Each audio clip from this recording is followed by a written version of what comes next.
Good evening, everyone. My name is Kevin Lagore, and welcome to another episode of Starstream by Focus Astronomy. This is a virtual star party where we'll take a look at everything from what's up in the nighttime sky, but we're going to do it live with an actual telescope this evening. Thanks for joining us. If you're joining us from the What's Up Webcast-a-thon from earlier, I really appreciate you hanging out with us this evening. We are starting a little bit earlier. We should have actually pushed this back a little bit later because it's not quite dark out where the telescope is, but we'll make do with it. So I'm going to go ahead and switch myself out of full screen mode, and we're just going to go right to the telescope. Here's our observatory this evening. So while we're waiting for it to get a little bit darker tonight, let me tell you a little bit about what we're actually going to be doing this evening. This is a virtual star party. It takes place right here online at Focus Astronomy's YouTube channel. We try to do this about once a month, and we stream live images off of our telescope. The telescope is based at Skies Away Remote Observatories in Central California, not far from Paso Robles. Beautifully dark sky out there. A lot of the images that we share on our social media account of deep sky targets are actually captured with this telescope. I'm actually located in Phoenix, Arizona. Our telescope is about 500 miles west of us, like I said, in California, and that is hosted at Skies Away Remote Observatories. They're actually a remote hosting site, so for a fee, you can actually send your equipment out there, and they will host your telescope, and you can remote and take amazing images from dark skies anytime that you like, and it's all ready to go whenever you like. So it really is nice to have a system like this. Now, let me give you a little rundown of what we're going to be using this evening. This is a Skywatcher Esprit 150. It's a 6-inch refractor, so it uses a 6-inch diameter objective lens. It has special glass inside of that to help provide very sharp, highly corrected images of objects in the nighttime sky.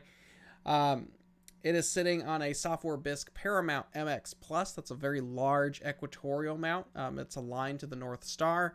It actually counteracts the rotation of the Earth, so we're able to track and follow various objects for long periods of time to take those beautifully deep images that you see all over the place. On the back of the telescope there, you'll probably see that weird black-looking disc along with the red little can on the back. That red little can is actually our full-frame camera. That's a ZWO 6200. It's a 60 megapixel monochrome camera, and it is attached to that black disc-looking thing that is a FLI centerline filter wheel. So when we're taking pictures of the nighttime sky, a lot of times we'll use black and white or monochrome cameras. They're more sensitive than color cameras. We can get better data out of those types of cameras rather than a color camera. So we have to utilize filters to allow us to capture certain wavelengths of light, and then in processing afterwards, we're able to assign those particular channels with the color. So it allows us to produce those finely colored images that you see of distant celestial objects. So that's what we will be using tonight. Like I said, this is all live. Everything you're going to see off the telescope this evening is live. We did start probably about a half hour too early this evening. We're trying to adjust each month, of course, with the sun. So we're moving into summer, so we don't have those long winter nights anymore. So we're waiting for the sun to go down, and the sun is down technically out at the observatory, but it's a little bright before we can start getting into the real nitty-gritty stuff. So, but we'll start with some of the brightest objects in the sky and kind of mess around with the telescope while you guys can still see it, but the night vision kicks on. There are two setups in this observatory. The one in the south that you see in the back there, that it's our friend David's. David actually works for NASA Jet Propulsion Laboratory, and we share those two systems, bounce back and forth with each other's equipment. David's telescope might turn on a little bit later as it gets darker, so you might see that bouncing around. And the telescope that we will be using tonight is the one closest to the camera. That is the North Pier. And then the camera basically is looking south, just to give you an idea. And then, of course, the bright part in the sky, that's west. That's where the sun is. And then behind the camera is north, just to give you an idea of the directions that we'll be looking at tonight. We do have about a first quarter moon this evening, so it'll be a little bit bright, but we're going to go after some galaxies hopefully a little bit later in the evening. I plan to actually run this for about 90 minutes to 2 hours, just depending on how things go down this evening. I've got a whole slew of targets to go through. So we're going to go ahead and just kind of pop this down here.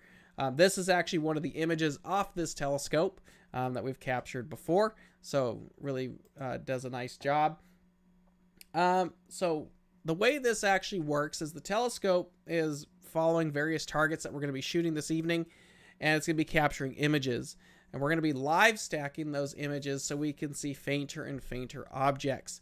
So right now we're just going to send this actually up to the moon. We are actually using a program called SkyX. That's what runs the entire system. We just type in whatever we want and go ahead and hit find. And we're going to slew our telescope. And just so you guys see that it is actually real, let's make sure this is working. Little bit of a delay on the camera. Well, we hopefully should see the telescope slew here as long as everything with the cameras keep up. Sometimes they get a little glitchy Wi-Fi wise, but hopefully we'll see the telescope actually slew, or the camera's going to make a liar out of me, which it has done before. There it goes. Wow, there's a spider web hanging all over the place in the corner in there. Anyway, you can see that the telescope has actually moved positions. It's now pointed up towards the moon. Everything on the camera is actually switched to night vision mode automatically. So that's the infrared light that's on the camera there, because it is getting dark enough now. But the telescope right now has moved from its previous position up to the moon, just to show you that it does actually move positions. And let me go ahead and switch that off, switch back over here. Now, the moon is a great target to get out and do observing on. 240,000 miles away, it's the easiest object in the nighttime sky to go out and observe. And quite frankly, any optic you use is going to look great on it, whether it's binoculars, a small refractor, really any kind of telescope is going to make the moon look great. Let me see if I can get us a real basic picture here. There we go.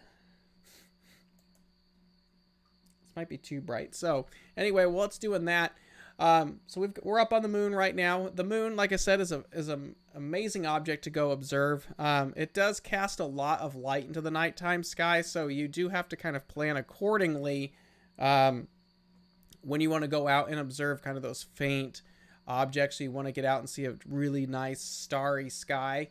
You want to make sure that you're planning around the moon phases and getting out in what we call new moon, where there is no moon in the nighttime sky, because you want to make sure the entire night is dark to be able to see those faint, distant objects.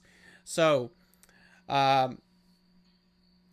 obviously when we have a first quarter moon like we have right now, it's not absolutely ideal. But it's what we work with, because the night sky out in this particular location is so dark.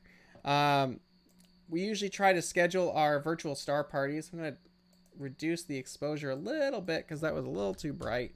Let's try that again. It does take a little bit for the image to download because this is a 60 megapixel camera, so the images are huge to download, but it's very, very high resolution, which is actually nice, especially when we get into the really nitty-gritty, very faint, distant objects. We can blow them up a lot easier later.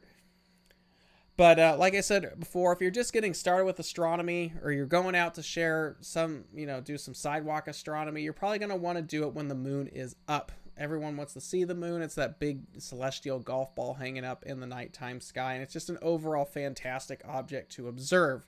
And it's great, especially in times like this where it's dusk and it's not quite dark enough to really get into those real faint fuzzies. That's still a little too bright. Let's try this. But now is a great time to get out and observe the moon. A lot of people think, especially beginners, that the best time to go out and observe the moon is full moon. That's really not the case, because at that point, the entire disk of the moon is lit up. And while that is very nice, you usually want to do it when there's some kind of shadow. And that shadow where the shadow crosses the surface of the moon, that's known as the terminator. That is the true definition of that. You usually want to wait till you have a terminator visible on the moon, because it's going to give you some depth, especially if you're observing right along the terminator line. Everything just looks way more dramatic. Where on a full moon, it gets really washed out and it's hard to see. You can use filters like a moon filter if that looks better. At least we're getting there. And we're probably a little bit out of focus, which we will take care of in a little bit. Let's see if we can blow this up a little bit. Yep, we're just a tad out of focus, actually. So let's see. While we're waiting for it to get a little dark, this is actually a good time to go ahead and do this. But we're going to go ahead and try to get the telescope focused. Now, normally when you're working with a telescope, especially in like your backyard or something like that, you can usually just adjust the focus knobs and you can focus the telescope and get a nice sharp image. Well, that doesn't work when you're 400 or 500 miles away from your telescope. So this telescope on there is actually retrofitted with one of these. This is very similar. This is a motor focuser. Attaches to the focus knobs, or actually replaces them in this case, and basically does all the focusing for us. There's some gears down in there. There they are. You can see them down there. This connects to the telescope. It's wired up to the computer with some software, and we're basically then able to focus the telescope and get it really nice and sharp. Let me see if this will do an autofocus on the moon while we're doing that. But if you also have any questions, you can also go into the chat there and hang out with us as well. I see some familiar names from earlier, so thanks for hanging out with me this evening. We are just waiting for it to get a little bit darker so we can go after the list of targets that I actually have. And I also need to get focused here real quick. So we'll get that done while we're waiting. We are on the moon. We'll talk a little bit about the moon, then we'll go some bright stars, and then hopefully as the night progresses, we'll be able to get to the really fun distant celestial stuff that we all want to see, because that's really why we have a system like this. There we go. We're actually focused at that point. So we can go back to here, control imager. And right now we're using a very special filter. It's a narrowband filter. And if you're not familiar with what a narrowband filter is, a narrowband filter is something like this. These are really dusty ones. But these filters, they look a lot like mirrors, but they're very, very selective filters. They basically block all the light except one particular wavelength of light. And that's what we're doing right now. We're blocking all different types of wavelengths except one type, which was way over in the red part of the spectrum, called hydrogen alpha. So that is what the telescope is currently using right now. It works pretty good on the moon when we need to, really reduce the amount of glare that we've got going on. There we go. That's a nice image right there. Maybe we can actually tune it down. But we're going to go ahead and blow this up a little bit. The telescope right now is running at its full 60 megapixel capability, about 1,000 millimeter focal length. So it actually looks pretty good for just a single little shot. So that'll be pretty cool. Let's see if we can adjust something. Here we go.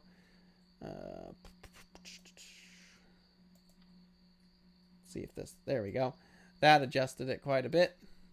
So yeah, there's our moon. The moon looks like a big golf ball. I think it does, at least. We do have the highlands over here where all the craters and such hang out. And then we have the mare, or seas, which are these gray low-lying areas. The mare are actually younger regions on the sun.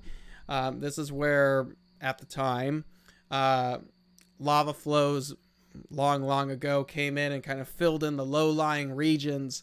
And there's a lot less craters in this area, so that's how we know that they're actually younger than the highland areas, because the highlands are peppered with all kinds of craters, so it kind of tells us they've been bombarded for a long time. And then the low-lying areas, or the mare, or seas as they're known, are low-lying areas, and that area has filled in with when there was still volcanic activity going on the moon there. So these are younger areas on the moon. So the mare or seas are what these dark regions are. And you don't actually need a telescope to see these. You could actually look up with your naked eye and see them. Obviously, if you want to get more detail with the craters and other details on the moon, a small telescope, pair of binoculars would be great. And then you're pretty much ready to rock and roll. So that's the moon. Fantastic object to look at. I have friends that are all about the moon. That's literally one, if not the only thing they really observe, because that's what they really enjoy observing. But there's all kinds of amazing detail that you can see up there. But it does hinder some of the views of those faint objects like the galaxies and star clusters that a lot of us want to see. So you kind of have to plan accordingly when you want to go out and really get the darkest skies possible. So anyway, that is the moon. Right now, if you're just joining us, we're kind of just hanging out and looking at some of the brighter objects in the nighttime sky because it's still a little bit bright out there. Let's check it out. Yeah, so we're still a little bright out there. Now, one interesting thing is you guys are going to see this. And it looks like we're crazy and we have this big white bright light on in our observatory. Like, why would we do that? Well, just so you know, there's no light inside this observatory, no visible light anyway. The night vision cameras that we have right now actually use infrared light to make sure we can keep a tab on where the telescopes are pointing and that everything's all hunky-dory, which is very critical when you're running a remote observatory and the telescope that you're using is hundreds of miles away with no one there to really... We do have someone there. This is actually at Skies Away Remote Observatory. Our friend Brian was on the webcast earlier talking about what they do out there. He actually lives on site, so if we needed help, he could go over there and smack it if we needed to. But the light you see over there in the far left corner, while it looks like a very bright light, that is actually infrared light from the adjacent camera that we have in the observatory for watching the South Telescope when it's running. But if you were in that right now, it would be nearly black with just moonlight lighting everything up. So don't mind that white light there because it's actually not white, it's infrared, so it's beyond the visible spectrum. But that is the telescope that we're using tonight. That is our 6-inch Skywatcher Esprit 150 that we're using. So we're going to go ahead and go over to the brightest star in the sky. We're going to go ahead and move the telescope over there, see if we can catch the telescope actually moving. Sometimes the cameras keep up. Sometimes the internet gets a little bit buggy. There it goes. There's our telescope moving. So it's going to go from the moon all the way down to south there to catch Sirius. And Sirius is the brightest star in the nighttime sky for both the north and south hemispheres. You can go out right now and actually see that if you're in the northern hemisphere, and it'll be right over in the southwest. It does trail the constellation of Orion, but it's the brightest star in the nighttime sky. It's virtually impossible to miss, but that is Sirius, the brightest star in the sky. That's what we're doing. And we do have some little resident there. There's some spider that's kind of hanging out by the camera there. We'll have to... Brian, who runs the observatory, hates spiders. So, but, you know, keeps the bugs out, I guess. So I'm just going to go do a short image of Sirius. Again, if you're just joining us, we're just waiting for it to get a little bit darker out there to where we can start doing some stuff. Right after this, we'll actually try one of the deep sky targets because we might be able to make something out of that. But right now, we're going to take a real short exposure of that bright star Sirius. Sirius is also fairly close. It's only 8.5 light years away from the Earth, which means the light that we see, or if you were to step outside right now and go observe Sirius, the light that you're seeing left 8.5 years ago, it's just now getting to us. So if you or your kids or someone that you know, or if you know a child who's like 8.5 years old, what's fun to do is particularly during a outreach event is you find a kid who's about 8 or 9 years old. We talk to them about Sirius, and then we tell them that the light that left the star the year they were born, which is kind of fun. So that's their birthday star, if you will. So there's Sirius. We're obviously zoomed in quite a bit. There's nothing really fancy to really see when it comes to Sirius, honestly, with a setup like this. I'm going to switch to our regular filter. This is the filter that lets all the light in, just a standard UV-IR filter.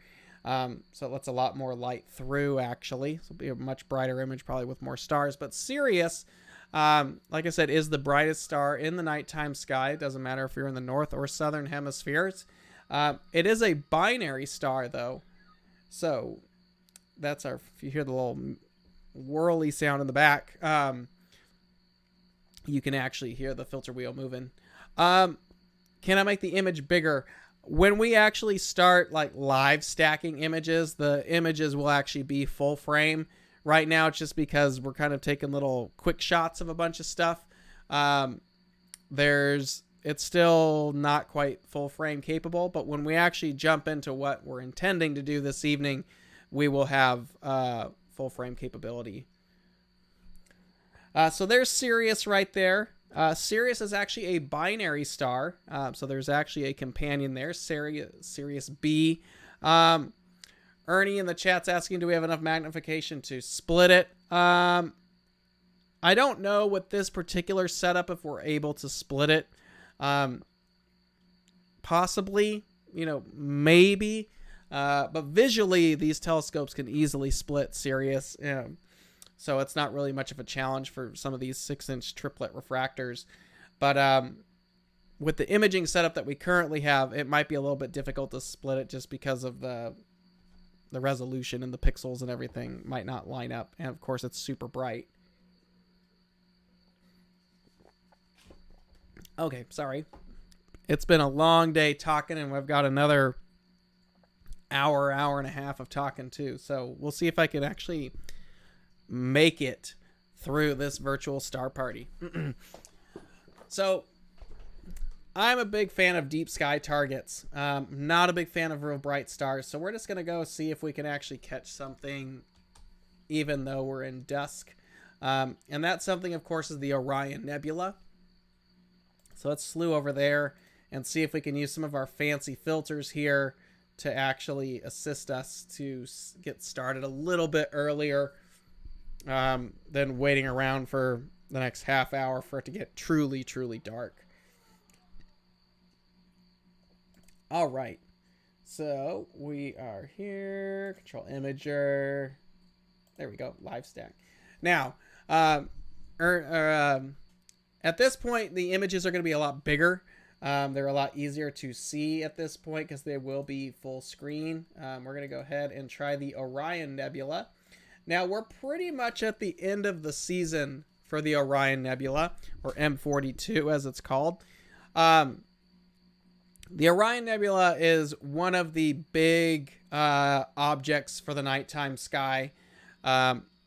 Generally visible in throughout the entire wintertime.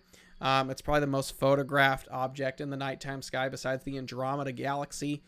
And it is a nebula. And a nebula is basically a cloud. And this particular cloud is actually condensing down, making new stars. It's a stellar nursery. And it's actually a part of a much larger region through the constellation of Orion, which is the Orion Complex. It's a very vast region of molecular clouds, mainly composed of hydrogen. And the Orion Nebula, or M42. There's the M42 we all love and see. Quick 30-second shot with our hydrogen alpha filter. So basically what we're doing with this particular filter is we're cutting out all the light from light pollution or the moon or whatever, and we're only allowing that glowing hydrogen that's found in the nebula to come through. So we're able to get this really detailed, high contrast image. And basically what the telescope is going to start doing is it's going to take 30-second exposures, which we're doing right now. So the shutter of the camera is open for 30 seconds, then it shuts off, then does another one. And it's going to just start stacking it with the software live. And this is basically how astrophotography is done. all the time. We take a bunch of images, stack them on each other. That's it helps reduce the noise or the grain in the image, helps give you a smoother overall image, and it allows us to take shorter exposures but still get that long exposure capability. So normally with an image, maybe we're taking a picture of an object for an hour, and you used to have to sit there and take a picture for a full hour with film or something like that. Nowadays, thanks to digital technology, we're able to take a bunch of shorter exposures and stack them into basically the equivalent of that 1 hour photo. So, for example, if we want to take a 1 hour photo of Orion, we probably take 12 5-minute images or 6 10-minute images to give our 1 hour total exposure. Let me go ahead and see if I can stretch this to bring out some of the details a little bit. There we go. It's still dusk. That was too much. That's still too much. Back. Anyway, we're going to go ahead and zoom in here. Nice thing about having a crazy megapixel camera.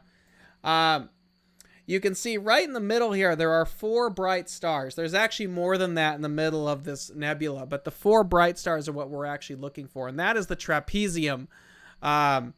The trapezium is a collection of stars inside the central portion of the Orion Nebula, or M82, and that is what's causing the glow of the nebula. It kind of works like a neon sign.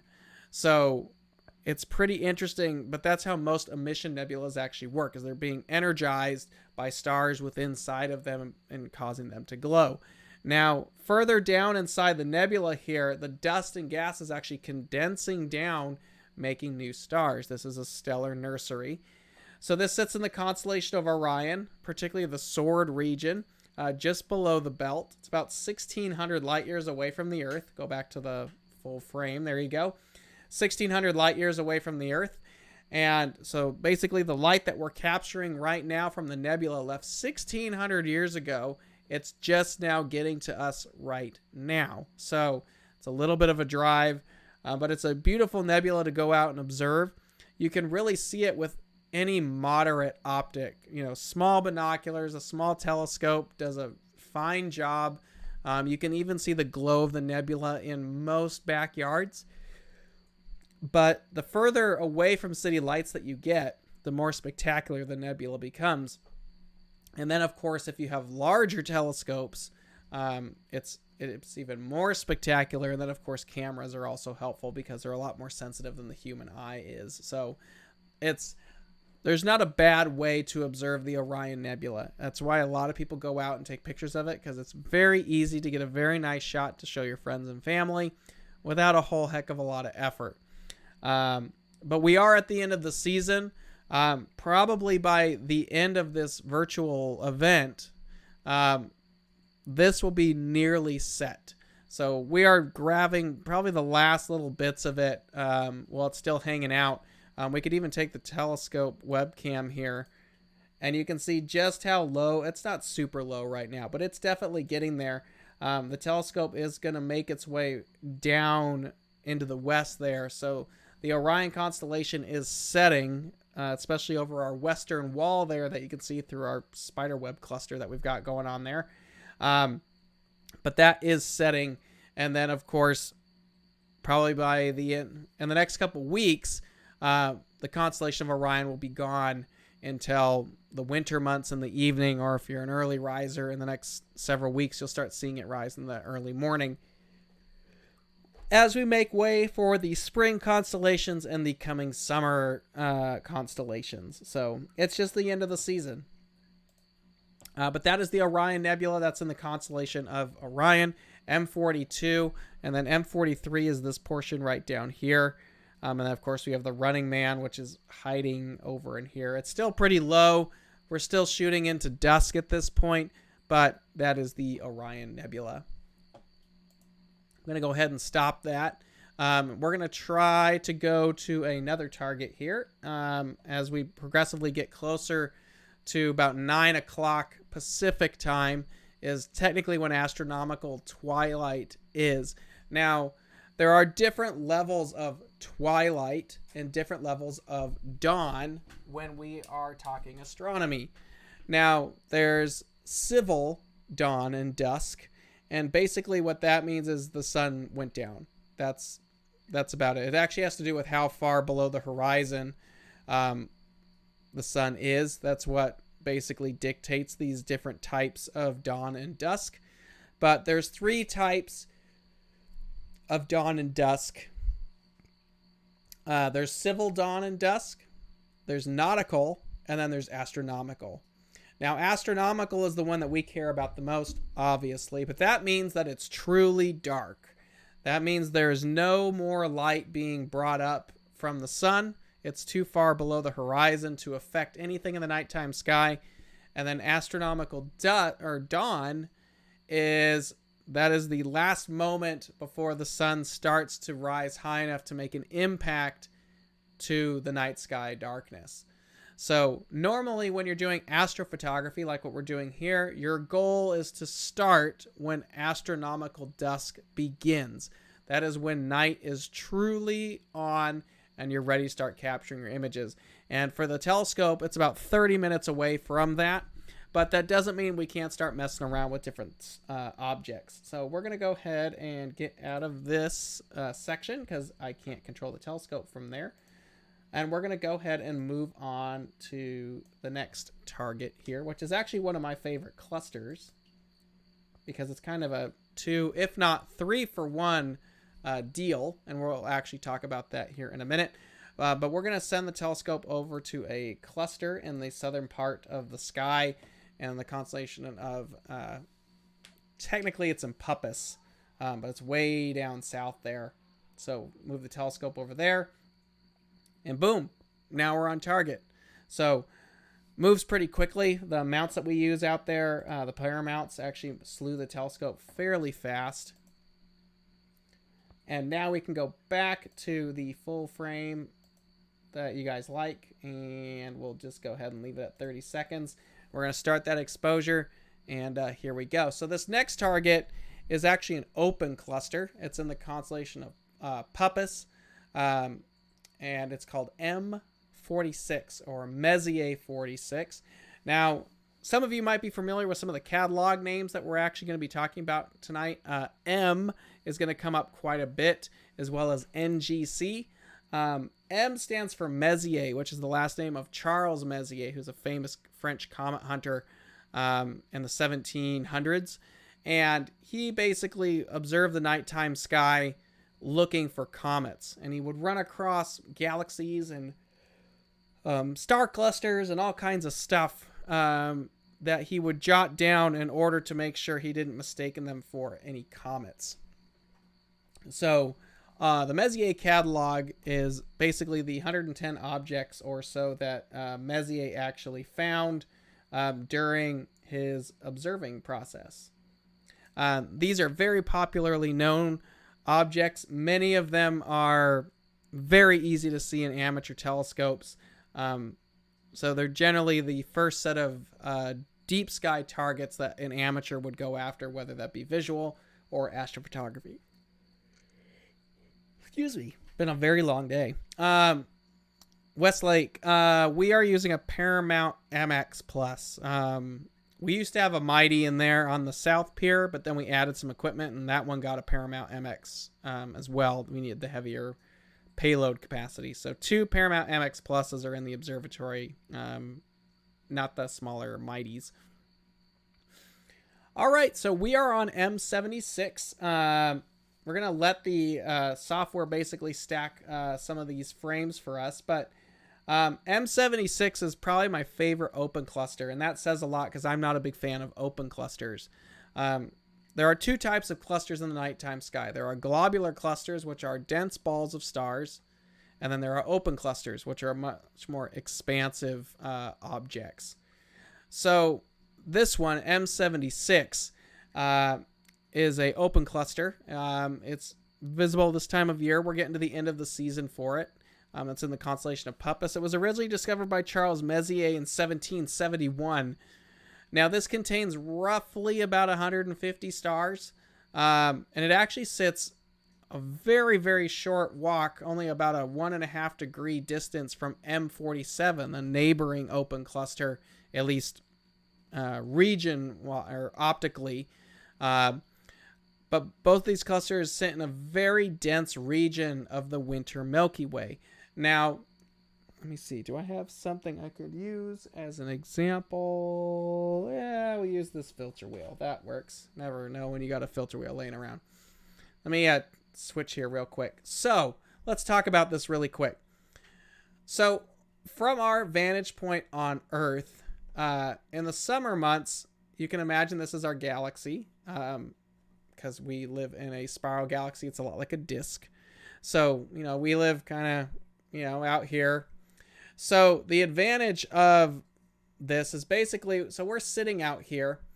And right now, when we are in the winter months, if we live out here, we are looking away from the core of the galaxy. We're looking out and away from the core. And then way out into intergalactic space there. In the summertime, we're looking down towards the core. But in the wintertime and the summertime, we're basically able to look right down the edge from our perspective of our galaxy. Because that's how it works. We live in a spiral galaxy. So we're looking right along the plane of the galaxy. So in the summer, we're looking into the core. And in the winter, we're looking away from the core. But when we get to the springtime, because of the positioning of Earth, we're actually starting to look away or out and away from the plane of the galaxy, which means we're starting to look into intergalactic space. So that's the season we're actually getting into. But with that being said, where's our camera? Let me see if I can pull this out a little bit. But with that being said, M46 and its nearby neighbor M47 are situated in this very dense region of the winter Milky Way. So we're looking out away from the core of the Milky Way. Generally in the summertime is when the core is up. But we're looking away from that right now, but we're still looking out in the outer arms of the Milky Way. And that's where M46 actually resides, in kind of these outer starry regions of the galaxy's arms. Now, M46 is actually pretty neat because you actually get 2 for 1. What I mean by that is we have the open cluster, which you can see this peppering back here. But then we also have this planetary nebula, which is NGC 2438. There is actually a second planetary nebula in the region. And I think I see it. Let me see if I can... Yep. So there's 2 planetary nebulas in the region of M46, which is actually kind of neat. So there's NGC 2438, which you see right there, in really nice detail. Then there's this guy right there, really tiny little planetary. And if I could remember what it was, I would tell you. But very, very small planetary nebula right there, and I can't for the life of me remember what it is because it's not your typical it's not the typical catalogs that we're all used to seeing. Oh, here we go. Minovsky 1-18. Oh, you're still staring at me. Sorry guys, I don't need you staring at me. There we go. Transition. Let me get us back here. There we go. So, sorry about that. Thanks for letting me know. I'm controlling everything now, unlike earlier I had Simon helping me out. So anyway, let me back this up a little bit. So this is M46. Very nice open cluster of stars. And then right there, that little ghostly bubble right there, that is NGC 2438. Very small planetary nebula. But the interesting thing about the planetary nebula is it's actually closer to us. It's a foreground object. So the open cluster, M46, is 5,400 light years away from the Earth. It spans 29 light years in diameter. The small planetary right here in the front, 2438, is only 2,900 light years away. So what's kind of cool about this is you're actually able to see these objects in the same view, but they have really nothing to do with one another. You have one in the foreground and one in the background. But like I said earlier, this region, because of some stuff that's in there, actually has 2 planetary nebulas in it. Just one is very, very small. And because we are actually using the hydrogen alpha filter, that's allowing us to catch both planetaries, because most nebulas emit light in the hydrogen alpha wavelength. So here's our major planetary that we've been looking at, NGC 2438. Here's the tiny little next door neighbor planetary, which is part of the Minovsky catalog. So it's 1-18. This is a very, very faint, very, very faint, 14th magnitude. The naked eye limitation for magnitude is 7 under ideal skies.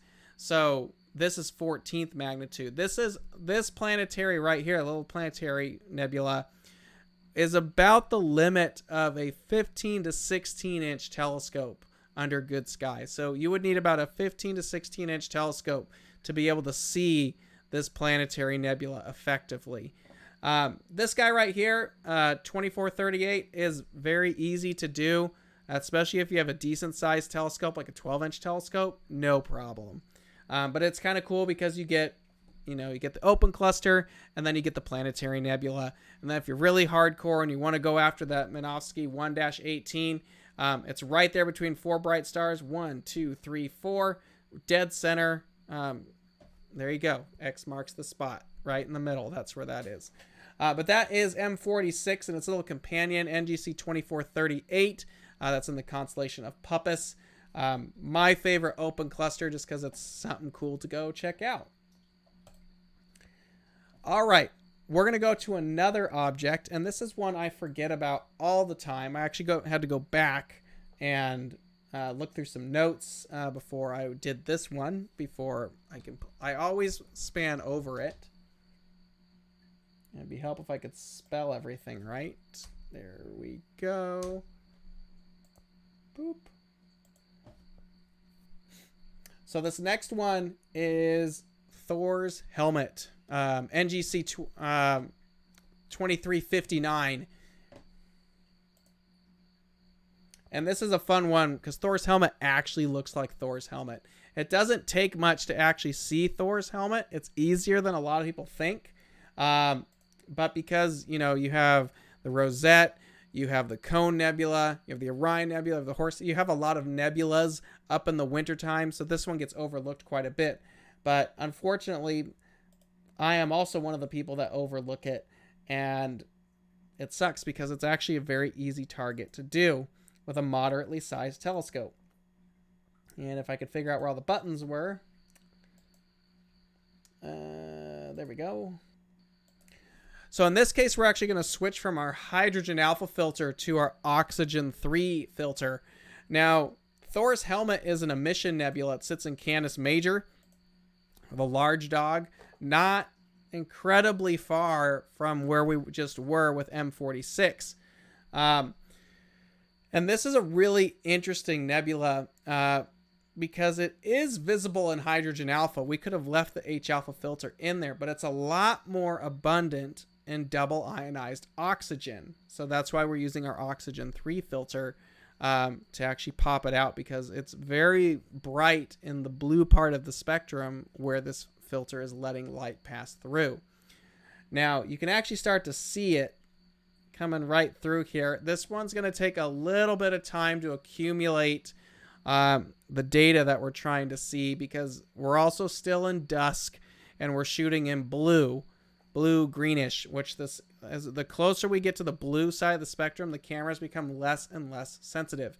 I would also like to mention for my imagers out there that the filter we're using is a 3 nanometer bandpass filter. This is incredibly narrow, a very precise filter, only allowing a very small amount of light through. So I'm going to try to stretch this up a little bit to bring it out so we're not waiting forever. It's going to get a little noisy, but you can actually see it looks like a helmet. You can actually see the center helmet here and then the horns coming out here, but that is Thor's helmet, or NGC 2359. It's about 12,000 light years away and about 30 light years wide. And obviously, I hope you could figure out why they call it Thor's helmet, because It freaking looks like Thor's helmet. Now, the main portion of the helmet, the center part in here, is an interstellar bubble. The gases of the nebula are actually blown outward by the bright star at the center, which you can kind of see right... Actually, if only we had a lot of megapixels to just blow things up. There we go. That star, right there in the middle, is responsible for this bubble. That's blowing outward. The star... This is a really massive star, and it's going through pre-supernova stage of evolution. These objects are known as Wolf-Rayet stars and are quite rare. There's not a lot of these in the nighttime sky. And for short, we call them WR. But these Wolf-Rayet stars are extremely hot, usually between 44,000 to 90,000 degrees Fahrenheit. That's about 25,000 Kelvin to 50,000 Kelvin. It's hot. These stars expel their outer layers into space, spreading out that material in a very high velocity, and then that mixes with stellar wind as well, causing these bubbles. And that's what we call a Wolf-Rayet star. So in the wintertime, like this, we have Thor's helmet. That's probably one of the easiest Wolf-Rayet stars to see. And then there's a handful of other ones out there. One of the most famous and easiest ones to see, at least for the summertime, would be NGC 6888, the Crescent Nebula, which is in Cygnus. But that would be a good one to actually go out and try if you're really into these Wolf-Rayet stars. But yeah, this one would be really interesting to actually observe. And Deep Sky Dude, it's cool to see that you're here. Yeah, I would be really curious with your 22-inch obsession and your night vision to see how that would look. Because I've used my old 20-inch Dob. We actually observed this from a dark sky and an 03 filter with no night vision, and it was very impressive. So I can't even imagine with your night vision system on your 22-inch what that would actually look like. It's probably awesome. Now, we are kind of at the end of the season for this particular object. It is setting out there. You could probably go out and get a little bit of time on it as the sun sets. But we are really getting towards the end of the season for NGC 2359 or Thor's helmet. It doesn't stay up very high because of how far south it actually is. So it doesn't come up super high into the sky. But it's a fun one to go do. I'm glad I could actually remember it because I always skip over it because there's a bunch of other stuff going on. But that's kind of a cool one, is Thor's helmet. So go out, give it a try. If you are going to give it a try, I would recommend using either UHC filters or more ideally oxygen 3 filters because it's very abundant in oxygen. That's what we were using right now. I have observed it before, and the oxygen 3 filter really does help. But I would probably try that around, midwinter time if you're going to do that. With telescopes, probably around 10 inches or larger. So anyway, give that one a go. It's a fun one to start with. Deep Sky Dude, I will not be at TSP this year. Maybe next year. Hopefully, we'll see. But yeah, I won't be there this year. But hopefully you have fun. Let's see. Blah, blah, blah, blah, blah. Let's control our telescope. There we go. I knew what I was doing half the time. Now, this next nebula is another one that gets overlooked quite a bit. I like it a lot, but I look over it a lot, and that is Hubble's Variable Nebula, NGC 2261. This is in the constellation of Monoceros. This one, I know for a fact, gets overlooked all the time because it's sandwiched between the Rosette Nebula and the Cone Nebula. And it's also quite small, but it's a lot easier to see than people think it is. This one's actually very easy to see. 8 to 10 inch telescope wouldn't really do much. Let me flip to, we're going to do our luminance filter, just our normal visual filter. Get a drink here so I can actually make it through the rest of this. So Hubble's Variable Nebula is this really interesting tornado-looking comet-like nebula that's in the constellation of Monoceros. It's about 2,500 light years away, about 130 light years in diameter, and it was discovered by William Herschel in 1783. Now, the nebula actually gets its name from Edwin Hubble and his observations while observing the object up at the Palomar Observatory, but that's how it got the Hubble Variable Nebula. But it's actually a really interesting nebula to observe because it changes.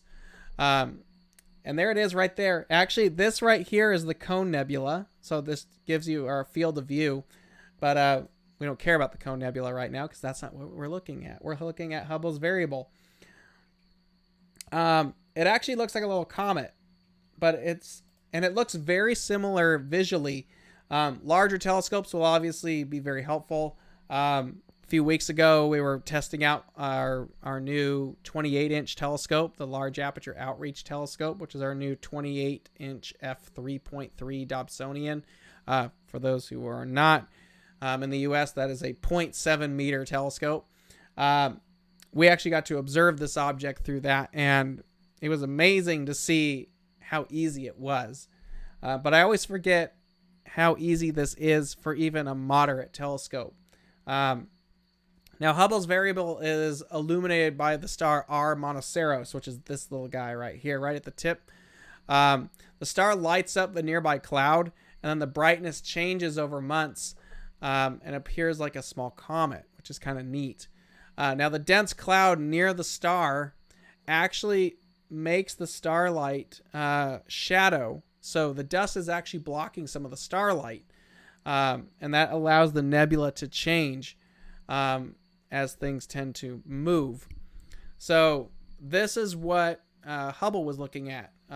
These variations were first noted by Hubble using a blink comparator. So he would take an image of it, then a little bit later take another image of it, and he could actually watch the change. And that could actually be a fun project if you're an imager and you want to try something different. You can go after 2261, NGC 2261, take a picture, and then maybe wait a year, take another picture, and actually see how the cloud is actually changing. But it's pretty cool to actually see it. And like I said, it's a very easy target. Moderate dark skies will actually help with it. It is rather small, so some magnification might be needed. But even if you're an astrophotographer, it's a cool little target to go after. It does have that kind of comet look to it. But that is Hubble's Variable Nebula, and that's in the constellation of Monoceros. Very, very close to the Cone / Christmas tree cluster. You probably get it in the same frame like we just did. But very, very cool object. 2,500 light years away from the Earth. 130 light years in diameter, and that is NGC 2261, or Hubble's Variable Nebula. Looks like a little comet floating out there, but it's a very, very interesting object, and it does change quite a bit. And then you can see down here, there's the Cone Nebula, so you can see just how close we actually are between those two objects. All right, it is 8:53 right now in where we are with the observatory, which means we are just about at astronomical twilight. Oh, there goes a satellite right there, right through our shot. That's a satellite that just streaked through there, or something, most likely a satellite, but a little streak through there. I'm going to go ahead and stop this, and we're going to switch over to our next target. We're on the right filter as well. So that was pretty much our last nebula for the evening, because now we're going to go galaxy hunting. It's time to go faint and time to go deep into the nighttime sky, because that's what happens in the springtime. Springtime is all about galaxies because, like I said earlier, we're looking away from the galactic plane. We're looking out into intergalactic space. So the first ones we're going to go after real quick.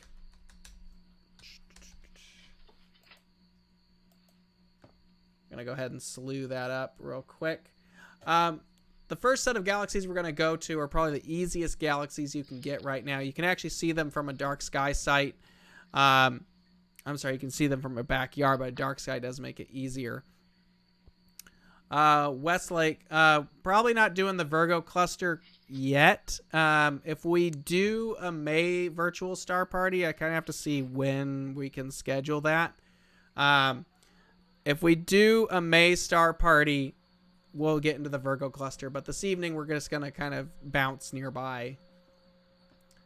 All right, so we are on our target.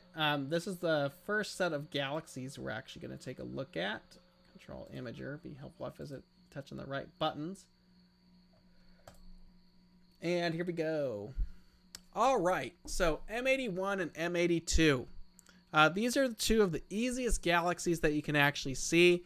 They're actually visible, in a moderate backyard, even in a light polluted location. Obviously, you're not going to get the best view in the world of these objects, but you can still see a galaxy from your backyard, which is pretty neat.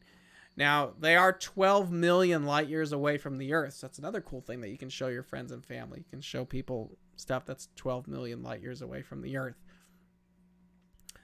These are in the constellation of Ursa Major, or basically the Big Dipper. Both galaxies of... let me actually wait for this to come up. There we go, M81 and M82. 81 is the one right in the center. 82 is the one out to the far right. Two galaxies for the price of one. Most telescopes, when you go to observe this, have a wide enough field to where you can actually get both galaxies in the same field as well. So, kind of neat. Now, both galaxies were discovered by Johann Bode in 1774. Charles Messier also had an assistant, Pierre Machan, actually independently discovered them both in 1779 and reported them to Charles Messier, therefore giving us Messier 81 and 82.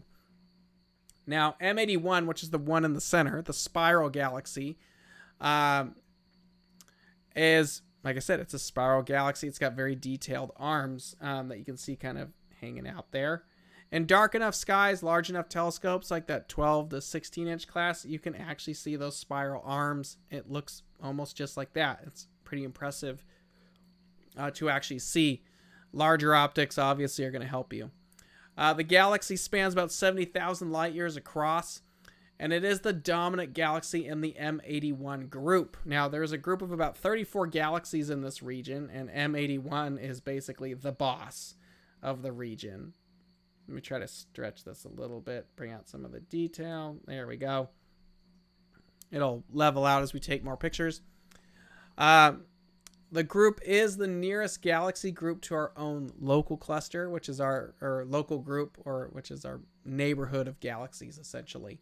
But that is M81, the largest one in there. And then M82, which is off to the right, the Cigar Galaxy, spans nearly 37,000 light years across, so it's a bit smaller than M81 is. The galaxy has M82, the Cigar Galaxy, has actually gone through a close encounter with M81. And due to the gravity of M81, it caused it to be deformed, so it doesn't have this nice spiral look anymore. Because it's been messed up. Now, within the core of M82 are hundreds of young stars. If you see some images, very detailed images of this region, M82 has this really cool reddish region in its center. There's a lot going on in there as far as star forming goes. And this is basically caused by these strong solar winds that are kind of whipping up inside of the core. From various supernovas, these filaments expand outward from the galaxy at nearly 600 miles per second. This is causing this strong radio signal, which we've actually been able to observe on Earth with radio telescopes. Now, even though they've already kind of messed up with each other, M81 and M82, or M81 in particular, still has a lot of gravitational effect on M82, and they only sit about 150,000 light years apart from each other, so there's still a lot going on between the two galaxies. Now, this region also has this very faint Sirius-like nebulosity that runs through the frame. This is it's known as Flux Nebula, Integrated Flux Nebula. Very, very faint. I would say near impossible, not maybe possible under the best conditions that you can catch some of it visually, but it's extremely faint. You really need very sensitive cameras in dark skies to be able to bring out the integrated Flux Nebula in there. But there are a bunch of other small galaxies in the region. There's one right there, as well as a handful of others. So under dark skies with a big enough telescope, you'll see a bunch of other galaxies in the region. But M81 right here and M82, two of the easiest galaxies to see this time of year. I'm sorry, I'm just flipping through my notes and it always switches the screens. There we go. Two very easy galaxies to actually go out and capture. You can actually see both of these in a very small telescope from a backyard, but a large enough instrument will make it easier to see in your backyard. But obviously dark skies are always going to be helpful to see these faint objects. Now we're going to go over to another set of galaxies here. And these are in the constellation of Leo. So this next set is called the Leo Triplet, M65, 66, and NGC 3628. Great set of galaxies. It's one of the few spots that you get some really easy, or three very easy galaxies all together. And we're going to see if we can get all three of them in the field of view, which shouldn't be a problem. And these are all roughly 30 million light years away. There's some very slight variation between the distances there, but that's, close enough. But they are different sizes on the galaxies as well. I'll wait for our image to come up here. We're doing 30-second exposures right now, so we should be able to get our picture up here shortly. And here it comes. Come on. It's working on it. Some of these images are pretty big. There we go, with a satellite through it. There you go. All right, this is the Leo Triplet in the constellation of Leo. Hopefully you figured that out. About 30 million light years away. Now, M65 and M66 were first discovered by Charles Messier in 1780. And those two galaxies are these two right here. They are the brightest of the three companions. This guy over here, NGC 3628, is a fair bit fainter than the two Messier objects. Now, this one right here, NGC 3628, actually wasn't discovered until 4 years later by William Herschel. So we knew about these two galaxies, M65 and M66, 4 years before we knew this one was out there. So that's actually kind of neat. So M65 is the largest of the three galaxies in the trio. Observations have shown M65 has little gas and dust. So there's star formation very near the core, but there's not a lot going out in the spiral arms in comparison to some other galaxies. Now, the disk of the galaxy is warped, which indicates there's some disturbance from nearby companions M66 and 3628. But there has been interaction about 800 million years ago. Let me stretch this a little bit since it's starting to get a little darker out there. Now, the other one in the group is M66.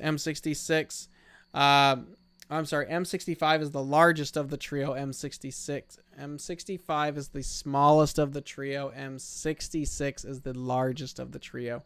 The separation between 65 and 66 is only about 190,000 light years. And the galaxy deforms its arms mostly because of the interactions that have actually gone on with the other galaxies. These are all sitting fairly close to each other, and they have played with each other in the past, causing deformation in their galaxy structures.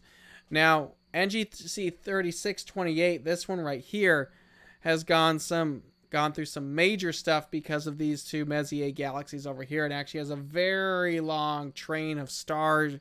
It's called a tidal tail is what it's called. But this tail, which which is very, very faint. It's not even showing up in the images here. We'd have to do very long exposures to really bring that detail out.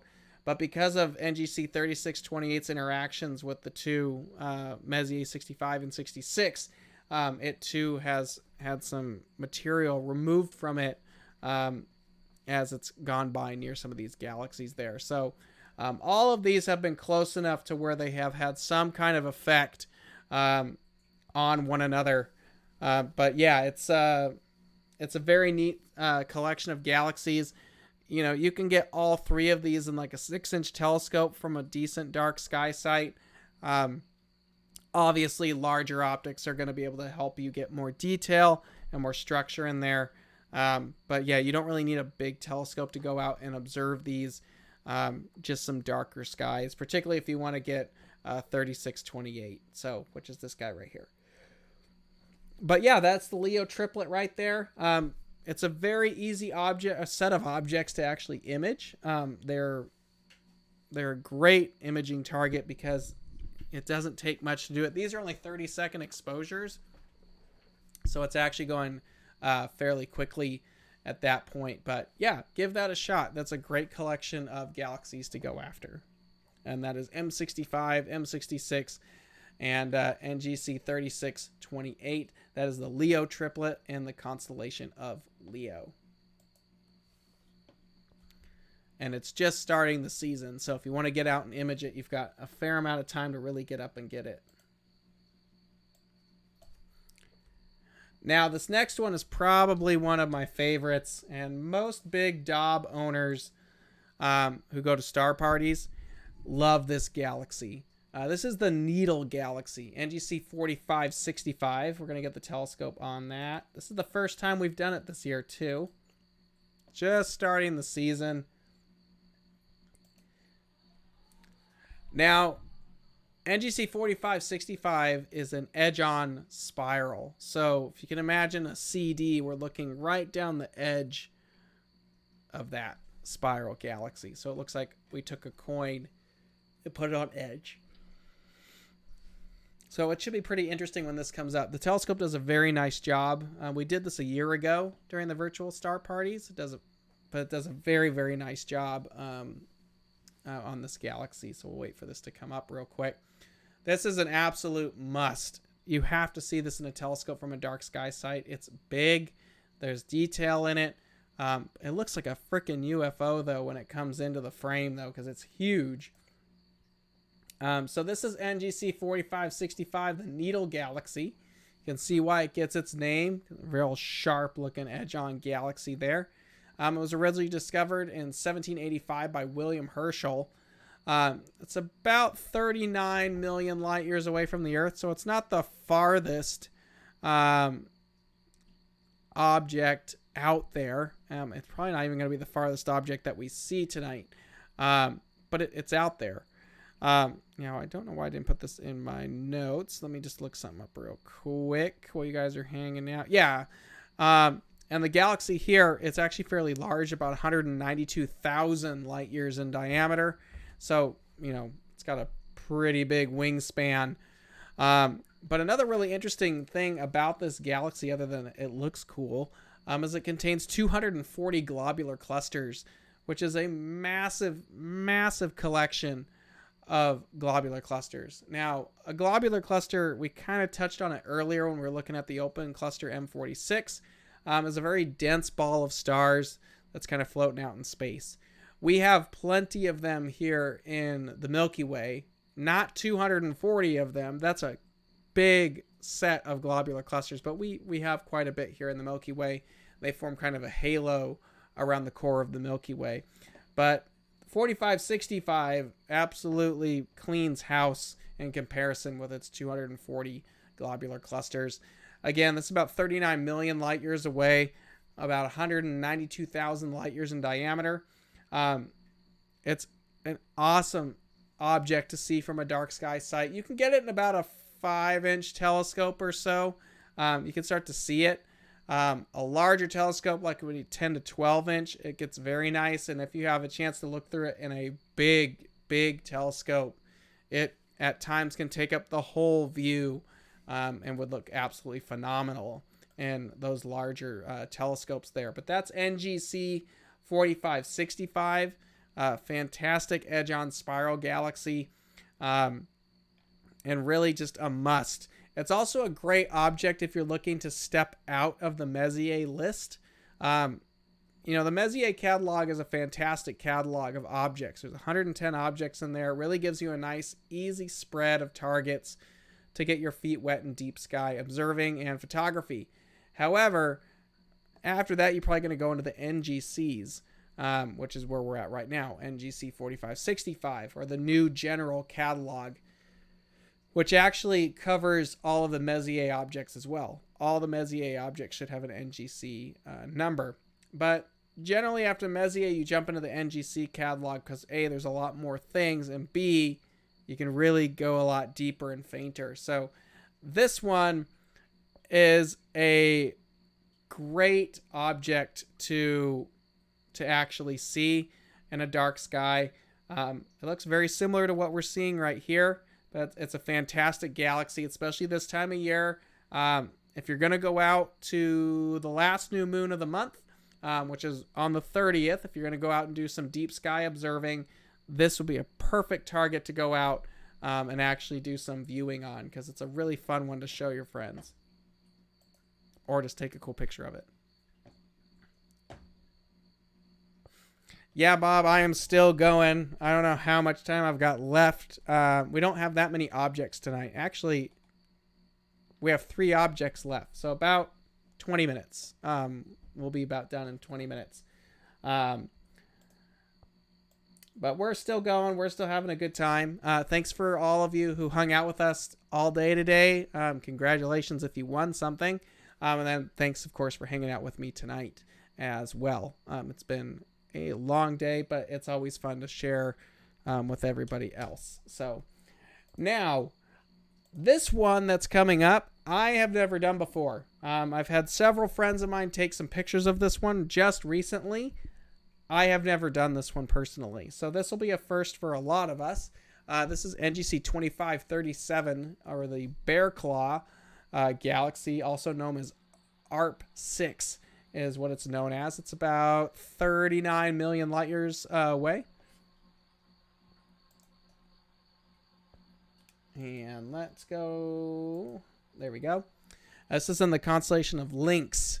It's about magnitude 12.3. So you're probably looking at about a 12-inch telescope for something like this. But it's fairly small. It's a very, very small galaxy. About 13,000 light years in diameter. So it's not the biggest galaxy either. But it's really interesting, this little dense one. It's called the Bear Claw Galaxy because of its look very similar to like a bear's claw. Very rounded. Got some edging to it. But it's kind of neat. And come on. See if it gets it. Boop. There we go. There are some other galaxies in the frame, but the one we're looking at is the little guy in the middle. Let me zoom this in a little bit. Whoop. A little too much. There we go. There's the Bear Claw Galaxy, NGC 2537. Again, about 39 million light years away from the Earth, about 13,000 light years. There's a lot of little galaxies in this field too. So if you're imaging it, you're probably going to find that there's all kinds of stuff up there. Now, there was thought that the nearby galaxy IC 2233 was interacting with this galaxy, 2537. However, there were some recent radio observations that have shown the galaxies are actually different distances, so they have not actually interacted with one another. So that kind of throws it out of the ARP catalog in a way, because the ARP catalog is really about galaxies that are actually interacting with one another. And there's some very unique galaxies in the ARP list. If you have, a 15-inch telescope or bigger, even a 12-inch telescope, I would look up the ARP galaxies. They're a really cool set of interacting galaxies. Some of them are fairly doable. Some of them are very difficult. But if you're looking for stuff that's kind of odd and off the beaten path, the ARP or ARP catalog is a very interesting set of galaxies to check out. So definitely worth spending some time on. But this is ARP6. Not technically an inner, doesn't really have much going on as far as interaction, because previous observations have shown that it's actually not interacting at all with the galaxies that we originally thought it would. But it's still a very cool object, very small, very challenging target. So if you want to go out and try imaging that, go ahead and give that a go. If you have access to a larger aperture instrument, there's a very, very cool edge on. I should probably see which one that is, because that's pretty neat. Let's see. I should have put some notes in there about that little galaxy, that little edge on one. Let's see, ARP6. Bear Claw Galaxy, almost straight overhead right now. IC 2233. So this is the galaxy that they think this one is interacting with, but observations with radio telescopes have actually shown us that they are 2 different distances apart. So that's not the case anymore. But anyway, that is 2537 right there. The Bear Claw Galaxy, very small, but nonetheless a very cool object to go and check out. Give it a go if you're going to some dark sky sites. Would be kind of a cool one to try out. All right, we've got 2 objects left before we wrap up our star party for tonight, which wraps up the grand finale of the Skywatcher What's Up webcast, Webcast-a-thon. If you like what you see here at Focus Astronomy, we try to do this every month. So this is what we call Starstream. It's our virtual star party. It takes place right here at the Focus Astronomy YouTube channel. Tomorrow night, April 9th, actually bring up our website here while you guys are still with me. If you are in the Phoenix area and you ever want to come join us actually in person, you can go to focusastro.org and learn all about what's coming up under events and public programs. Tomorrow night, we will be hanging out with the Arizona Arizona Astronomy Association. They're a new nonprofit organization. And we're going to be at the Buckeye Skyline Regional Park from 7:30 to 9:30 tomorrow night. So if you're in the Phoenix area and you want to get out and do some observing, come out and hang out with us. We are going to have our brand new 28-inch telescope. There she is right there. That'll be out tomorrow night. That is the largest mobile telescope in the Phoenix area. So come on out, have a look. There'll be plenty of other telescopes as well as meteorites on display. That starts at 7:30 tomorrow night in Buckeye. You can go to focusastro.org, and there's all the information if you need to go and join us, as well as all the upcoming events that we will be a part of in the future. So come on out, hang out with us, or we'll see you at a future event. And then if you want to know more about our Starstream virtual star parties, this actually needs to be updated, but this tells you all about that, as well as all of our other offerings here at Focus Astronomy, and that's at focusastro.org. All right, let's wrap this whole thing up. Our next target is probably one of the most famous galaxies that are up, one of my favorites. It's also a very beautiful galaxy to see in a telescope. You can actually see it in like a 3 to 4 inch telescope. It doesn't take a lot of effort to actually get this one. However, if you ever have the privilege of looking at it through a very large telescope, it is unbelievable. It really is quite cool to see it. And that is the Whirlpool galaxy, or M81. It's a stunning galaxy. It's a face-on spiral galaxy in the constellation of Canis Venactices, just kind of at the tail end of the Big Dipper. This one's about 31 million light years away and about 76,000 light years away from the Earth. And there's a reason why they call it the Whirlpool. It's because they looks like a whirlpool. This is also an interacting galaxy. It does have a companion with it. It's pretty much done with the interaction, however, but the interacting galaxy is called NGC 5195. Wait for our picture to come up here. And come up. No? Oh, come on. There we go. There's the Whirlpool. Actually, very nice looking Whirlpool for only 30 seconds. This telescope system does a very nice job at handling this galaxy. I've done this the last couple of years. Seeing's not quite spot on, but you can see a lot of the detail in there. So this is M51, the Whirlpool galaxy. It's a face-on spiral galaxy. So if you remember back to 4565, that was an edge-on spiral galaxy. So we're looking down the edge of it. This one is a face-on. So that's where we're able to see all the detail in there. Very cool. You can actually see the bridge right there, and then the dust coming off the companion there. 5195, NGC 5195. This was originally discovered by Charles Messier in 1773. More modern day observations actually confirmed that these were interacting galaxies. I believe they've already interacted. Now they're pulling away from one another. But the primary is M51, which is the Whirlpool right here. Again, you can see this in about a 6-inch telescope, probably a little bit smaller. Darker skies obviously are always going to be helpful, but the larger the instrument you put on this object, the more detail it actually shows. It's incredibly impressive if you have the chance to see it in like a 20+ inch telescope. Absolutely phenomenal view from a dark sky site. It's about 43% the size of the Milky Way, so not quite half the size of our own Milky Way. And previous observations have also shown that the interaction between the two galaxies actually took place about 500 million years ago. So they are still separating and moving apart from each other. Now, if you ever see an image of this in color, you're going to notice that it's kind of got some pinkish blotches in the arms. You can kind of see some of them, these little bright spots. Those bright spots are called H2 regions. And an H2 region is a lot like the Orion Nebula that we started off this, in the evening with. Those are star-forming regions where new stars are being created.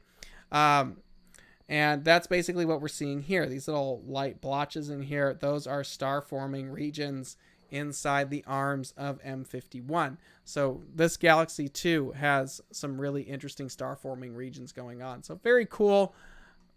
An awesome galaxy. It's an absolute must to see this. If you ever get to a dark sky site, no matter what size telescope you've got, you gotta go take a look at M51. It's just one of those objects you have to go catch this time of year. But it's very, very nice object. And then for astrophotography, it's a beautiful galaxy to go after, because it's got a lot of really faint extended detail on it as well. So very, very cool. That's M51, the Whirlpool galaxy. It's a face-on spiral in the constellation of Canis Spinactices, about 31 million light years away. Now, last target of the night. We'll see how this is going to work. We did this about a year ago, and I do believe we got it. I'm a really big fan of mixing well-known targets with really odd targets. So this is our last target for the night. We're going to see if we can even get the object, because it's not even the galaxy that we're looking for. Live stack. Okay, let's give this a go. So, again, thanks for joining us today. If you joined us for the broadcast all day, it was really fun having you guys on. I really hope you had a great time with that. If you won, congratulations. If not, still thanks for hanging out with us. Next week, we're announcing some new equipment. I actually have samples of it just off the screen here, getting ready for next week. So I think you guys will really like what's coming out. So you can join us for that at the Skywatcher What's Up webcast next Friday at 10 a.m. Pacific for that. But thanks for joining us for everything. Thanks for hanging out with me this evening. Now, let's go off the deep end for one final thing and see if we can find some really crazy stuff. And I already see it, which is really good, actually. All right. So, this galaxy right here is known, and let me get my notes up here. There we go. Is known as NGC 3079. And unfortunately, great, good for that, because that's not the object we're looking for. Just while we're in the field, this galaxy, if I could spell everything right. There we go. About 54 million light years away. So I believe this is the furthest galaxy that we're going to see this evening. However, that's not what we're looking for. The reason I'm on this galaxy is because it just so happens to be the closest thing to the twin quasars in Ursa Major. I'm going to go ahead and stop because we don't need to go any fainter than we've already done because we've already got it. So again, this is NGC 3079, 54 million light years away, about 128,000 light years in diameter. Now, why are we in this region is because we're looking for the twin quasars in Ursa Major. A quasar is a very, very distant active galaxy where we have basically a black hole sitting and activating inside of a galaxy.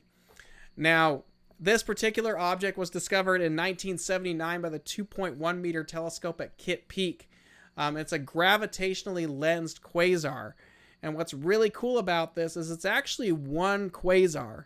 It's just one.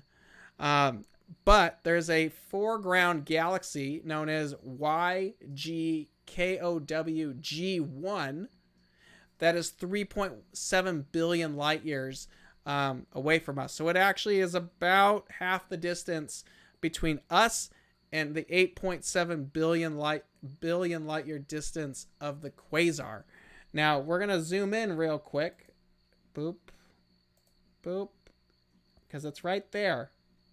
That little set of light, and you can almost see that there's two. Almost. Little bit bigger telescope, we could probably split it if the seeing was a little bit better. But basically, we're looking for this box. Looks like a little kite. And you find the long edge. So there's one. There's the box. You find the long way here, and it points you right there. And that little faint set of light right there, it almost looks like a little binary if you look close enough. That is our twin quasar in the constellation of Ursa Major, or the Big Dipper. This is 8.7 billion light years away from the Earth. That's insane. This is the furthest object that you can actually... there's probably further objects you can see, but this is one of them that is way, way out there. Now, what I think is really cool about this is there's two components. There's A, and then there's component B. And then the galaxy, which we can't see, that's causing the gravitational lens, which is YGKOWG1, is actually 3.7 billion light years away from us, sitting right in front of this. It is causing the light from the quasar, which is about another 4-ish billion light years behind that galaxy, to warp via gravitational lens. So it's going to come through and warp and bend it like a lens. But what's cool about this is component A, or the light from component A, reaches us 14 months earlier than component B, even though it's coming from the same light source. So I love quasars. I love stuff that's off the beaten path. I try to pepper some of it inside of the more common objects just to be like, hey, there's all kinds of cool stuff. But this was the one I figured we would finish up with tonight. Again, this is the twin quasar in Ursa Major. 8.7 billion light years away. Way the heck out there. Right next to NGC 3079 if you want to go try and find it. Good luck with it. But yeah. So, at this point, thank you so much for hanging out with us all day today. Thanks so much for hanging out with me this evening. I hope you really enjoyed our virtual star party. That pretty much wraps up what we're doing. We will see you guys next Friday for the Skywatcher What's Up webcast. If you want to know more about the Focus Astronomy virtual star parties, go ahead and leave a like on this page and check out our website, focusastro.org. And of course, if you're in the Phoenix area and you want to come out and actually observe with us, go check out our upcoming public events. We'll be happy to take a look at that with you guys as well. Please have a safe weekend.